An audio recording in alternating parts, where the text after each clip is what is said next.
Assalamualaikum warahmatullahi wabarakatuh.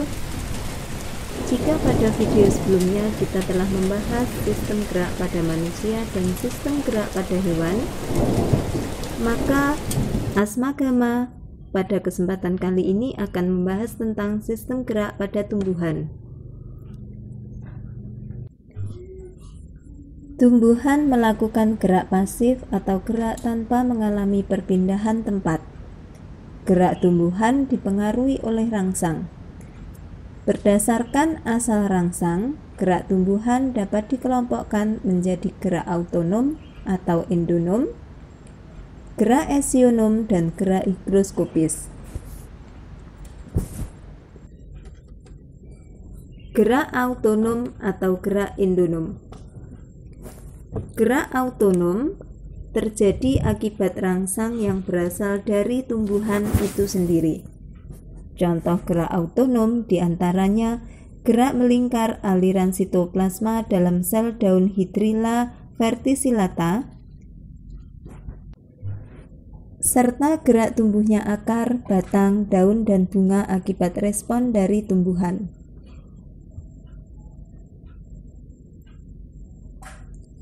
Gerak esionom. Gerak esionom dipengaruhi oleh rangsang dari luar tubuh tumbuhan. Gerak esionom dibedakan menjadi gerak tropi atau tropisme, nasti, dan taksis. Kita akan membahasnya satu persatu.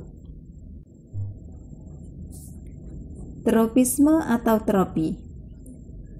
Tropisme atau tropi adalah gerak tumbuhan yang arah geraknya dipengaruhi oleh arah datangnya rangsang. Gerak tropisme dibedakan menjadi dua, yaitu gerak tropisme positif dan tropisme negatif. Tropisme positif adalah gerak tumbuhan mendekati sumber rangsang, sedangkan tropisme negatif adalah gerak tumbuhan menjauhi rangsang. Berdasarkan rangsang yang mempengaruhinya, gerak tropisme dibedakan menjadi 5 macam, yaitu fototropisme, tigmotropisme, geotropisme, hidrotropisme, dan kemotropisme. Fototropisme. Fototropisme adalah gerak tumbuhan ke arah cahaya. Contoh fototropisme yaitu gerak bunga matahari menuju arah datangnya cahaya matahari. Tigmotropisme. Tigmotropisme adalah gerak membelitnya ujung batang tumbuhan akibat bersentuhan dengan ajir atau batang tumbuhan lain. Tigmotropisme disebut juga haptotropisme. Contoh tigmotropisme yaitu membelitnya tanaman kacang panjang, mentimun, dan markisa pada ajir atau tumbuhan inang. Geotropisme. Geotropisme adalah gerak tumbuhan menjauhi arah gravitasi bumi, atau geotropisme positif, atau menjauhi arah gravitasi bumi, atau geotropisme negatif. Geotropisme disebut juga dengan gerak gravitropi. Contoh geotropisme yaitu gerak ujung akar ke pusat bumi, atau geotropisme positif, dan gerak batang menjauhi pusat bumi, atau geotropisme negatif.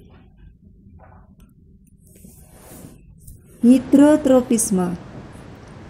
Hidrotropisme adalah gerak tumbuhan menuju air.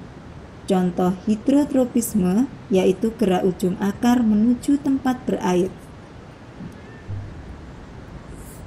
Kemotropisme.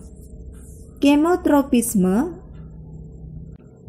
adalah gerak tumbuhan ke arah rangsang berupa zat kimia. Contoh kemotropisme yaitu gerak ujung akar menuju tempat yang mengandung banyak mineral. Jenis gerak esionom yang selanjutnya adalah gerak nasti. Nasti adalah gerak tumbuhan yang arah geraknya tidak dipengaruhi oleh arah datangnya rangsang. Gerak nasti dibedakan menjadi fotonasti, seismonasti atau tikmonasti, niktinasti, termonasti, kemonasti, hidronasti, dan nasti kompleks. Perhatikan pembahasan berikut. Fotonasti. Fotonasti dipengaruhi oleh rangsang berupa cahaya matahari. Contoh fotonasti yaitu bunga pukul 4 atau Mirabilis jalapa yang mekar pada sore hari. Seismonasti atau tikmonasti. Gerak ini terjadi akibat rangsang berupa sentuhan atau getaran. Contoh seismonasti yaitu daun putri malu atau Mimosa pudica mengatup ketika disentuh dan daun tumbuhan Venus yang mengatup apabila ada serangga yang hinggap di permukaan bagian daunnya.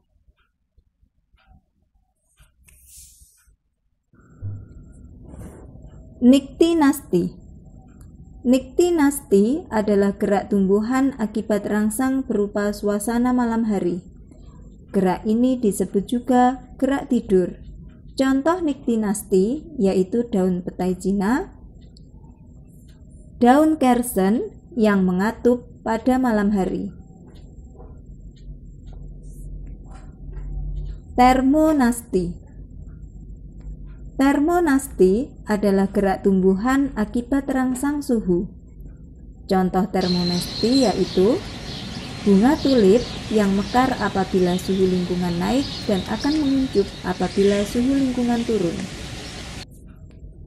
Kemonasti. Gerak ini terjadi akibat rangsang zat kimia. Contoh kemonasti yaitu mulut daun atau stomata yang membuka pada siang hari akibat adanya karbon dioksida di udara. Tumbuhan mengambil karbon dioksida di udara untuk melakukan fotosintesis. Hidronasti.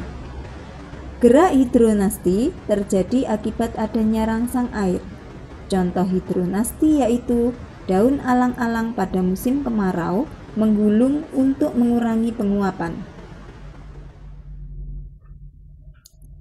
Nasti kompleks.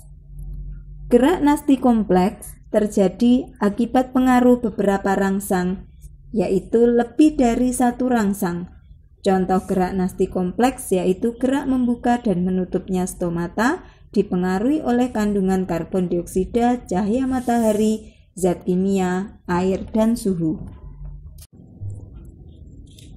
Taksis. Taksis adalah gerak berpindah tempat, baik salah satu bagian tumbuhan atau seluruh bagian tumbuhan. Berdasarkan macam rangsang, gerak taksis dibedakan menjadi fototaksis dan kemotaksis. Fototaksis. Fototaksis terjadi akibat rangsang cahaya. Contoh fototaksis yaitu gerak kloroplast ke arah bagian sel yang terkena cahaya dan gerak spora berflagela ke arah datangnya cahaya.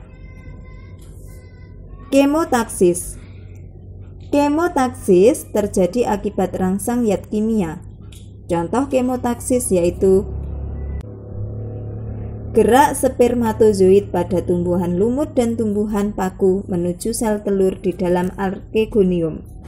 Bergeraknya spermatozoid ini karena tertarik gula atau protein yang dihasilkan oleh archegonium. Gerak higroskopis.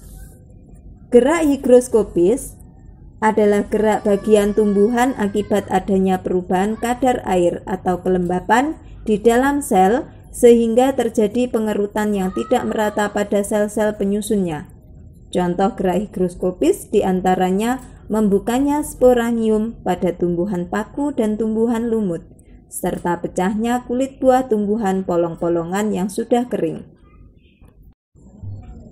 Demikian tadi pembahasan mengenai sistem gerak pada tumbuhan. Semoga bermanfaat. Sampai bertemu di video Asmagama yang lainnya. Wassalamualaikum warahmatullahi wabarakatuh.